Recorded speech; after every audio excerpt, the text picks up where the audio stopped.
ماشومانو علم وکړي او دا د پښتو د اردو کتابونه دا وله پیدا کړي چې هغه ورته ښایې په خپله عقیده ورته وښایې.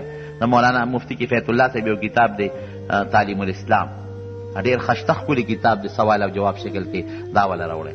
بهشتي زیور دی یا د جنتي کالي پښتو کې د هغې ترجمه ده یا پښتو کې باید تفسیرونه یې ترجمې یې شوي دي، هغه دې زنانه وله راوړی. یا ورته کښېږدی په هغې یې پوه کړې او پرده وله جوړه کړې.